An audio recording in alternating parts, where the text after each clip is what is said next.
Video kandidat kategori wanita nggak mau kalah rame nih dari kategori terbuka. Faisali Rames Babu, tahu nggak siapa ini? Ya, dia adalah kakak dari Pragmananda. Jadi dalam satu keluarga kakak adik main di turnamen kandidat. Gila banget ya, hebat banget. Faisali Rames Babu berhadapan dengan Divya Desmus di babak ke-9. Ini derbynya pecatur top wanita India. Ada langkah brilian 2 di game ini dan sangat menarik, akurasinya menyentuh 94%. Kok bisa? Langsung kita bahas gamenya. Jangan lupa di like dulu, di share, dan jangan di skip iklannya. Kalau mau jago lebih mau lebih jago main catur, jangan lupa jadi langganan di YouTube RL Chess dan daftar RL Chess Academy, pelatihan secara online dengan RL Chess. Putih memulai dengan kuda F3, hitam D5.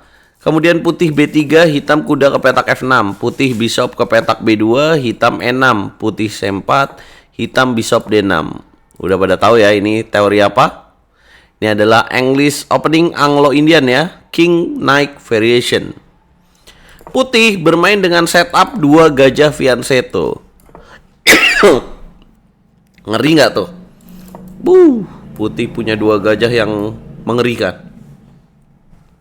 Hitam coba membangun susunan pertahanan yang solid dengan karakteristik pion seperti dalam London System, dalam Caro-Kann Defense, ini contohnya, dan dalam Slav Defense.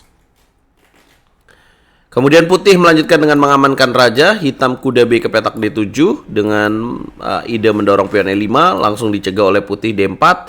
Hitam seperti biasa mengganggu lewat sayap menteri. Putih biasanya akan berusaha untuk mendobrak lewat petak center. Kuda C3, hitam kuda E4.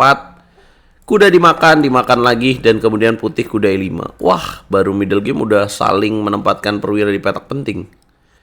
Hitam mainkan langkah F5 di sini karena kalau dimakan pakai bishop pionnya kurang bagus ya, dan kehilangan sepasang gajah. Great move. Putih juga coba menguatkan posisi kuda dengan F4. Kemudian hitam menjawab dengan langkah kuda ke petak F6, nggak mau end passen. Ya, karena pionnya bagus ya, mematikan kekuatan dari gajah fianchetto putih. Putih mainkan langkah E3, hitam queen E8. Idenya untuk pindah ke king side ya, ke sayap raja. Putih bermain taktis dengan H3 menjaga petak G4. Hitam mainkan langkah B5, putih benteng F2, hitam gajah ke petak A6 menekan petak C4. Di cover oleh benteng C1 oleh putih, kemudian pertukaran pion di petak C4 terjadi, dan hitam mainkan langkah kuda ke petak D7 yang kurang tepat di sini.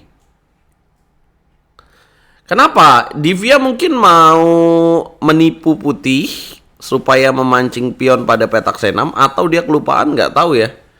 Masa positive thinking aja ya, masa sekelas video kandidat lupa pionnya bisa kena. Putih langsung sikat pion di petak C6 dan hitam benteng ke petak C8. Dan putih mainkan langkah D5. Ini nggak tahu ya. Jadi apakah Divya lupa apa gimana? Kok pionnya dikasih? Kemudian hitam mainkan langkah kuda ke petak C5 dengan tujuan ke petak D3, menguatkan posisi kuda yang sudah ada pion E4 di situ. Harusnya di sini putih mainkan langkah gajah 3 dengan tujuan mengikat langsung gajah petak D6. Tapi putih memiliki ide yang lebih galak dengan tujuan skakmat. Walaupun di sini bisa di cover langsung dengan benteng ke petak F7 harusnya, tapi di sini benteng F6, salah juga. Masih ada kesempatan untuk gajah 3, putih nggak mau, lebih pilih benteng ke petak D2. Hitam mainkan langkah benteng G6, bukan langkah yang tepat. Harusnya di sini ada taktik yang menarik untuk dimainkan, makan D5. Kemudian apabila putih makan, dia bisa menempatkan kuda di petak D3 yang menyulitkan. Nah, ini malah pilih benteng G6 walaupun tujuannya bagus ya, tapi ternyata kurang tepat. Raja ke petak H2, kemudian kuda ke petak D3. Temukan langkah brilian untuk putih dalam posisi ini. Ini baru 22 langkah, berikutnya langkah ke-23 dengan waktu yang putih 20 menit 58 detik, hitam 4 menit.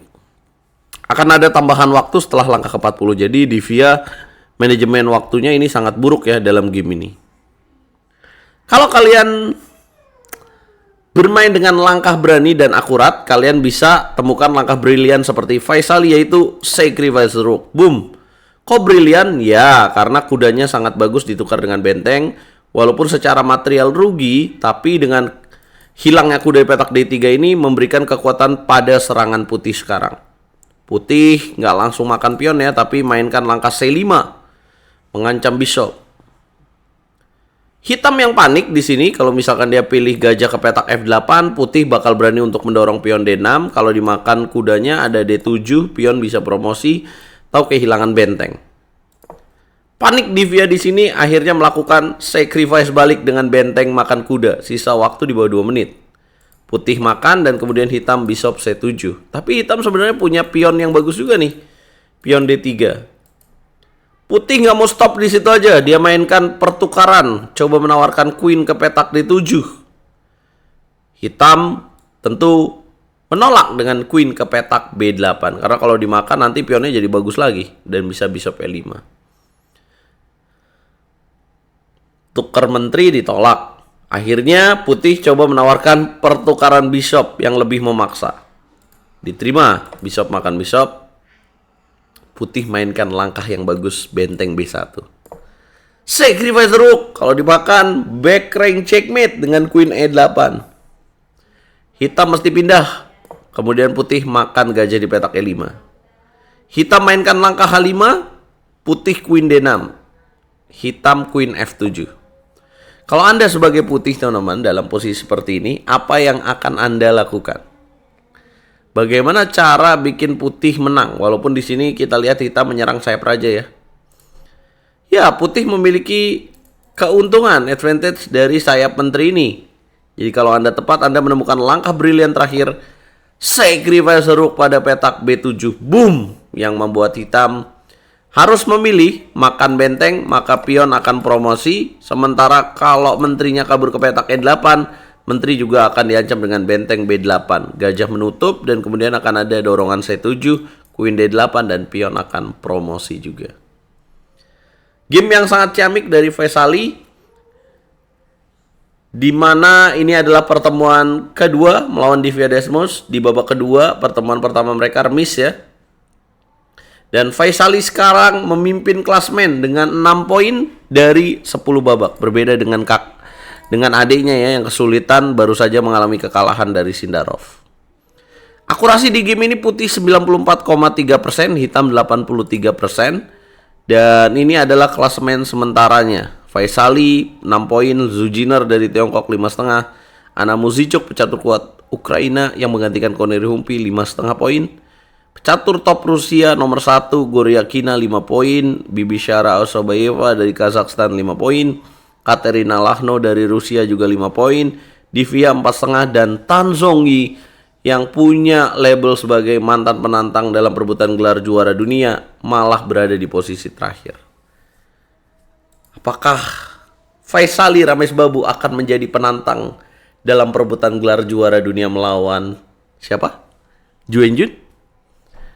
Ya, pertandingan menyisakan beberapa babak lagi ya. Sama. Dia tinggal 1, 2, 3, 4 babak lagi. Di game berikutnya Faisali akan berhadapan dengan Goryakina. Tentu ini game yang sangat krusial ya. Karena Goryakina hanya berbeda 1 poin saja. Sementara Zujiner berhadapan dengan Divya Desmos juga ini sangat penting. Divya harus bisa mengalahkan Zujiner supaya membantu Faisali supaya pesaingnya tidak bisa naik ya. Dan kemudian Osobayeva Bibishara dan Katerina Lagno Anna Muzychuk ini juga penting juga. Katerina Lagno memiliki 5 poin juga. Jadi sangat ketat nih di kategori wanita, lebih ketat daripada di kategori terbuka ya teman-teman. Kenapa terbuka bukan pria? Karena sebenarnya kalau pecatur wanita memiliki kemampuan untuk join dan lolos ke syarat-syarat yang ditentukan oleh FIDE, mereka bisa bermain di kategori terbuka juga, artinya berhadapan dengan para pecatur pria. Sayangnya sampai sekarang belum ada yang bisa melakukan itu. Mungkin hanya Judith Polgar dong ya yang berada pada posisi 8 besar dunia pada prime-nya. Apa komentar kalian? Jangan lupa jangan di skip iklannya dan jangan lupa kasih hype untuk video ini. Kita akan menunggu apakah sudah lama nih. Karena yang selalu mendominasi adalah pecatur dari Tiongkok, Rusia, dan dari Ukraina. Apakah akan muncul juara dunia catur dari sudah ada sih, maksudnya muncul lagi pesaingnya lah dari India. Kasih komentar kalian guys.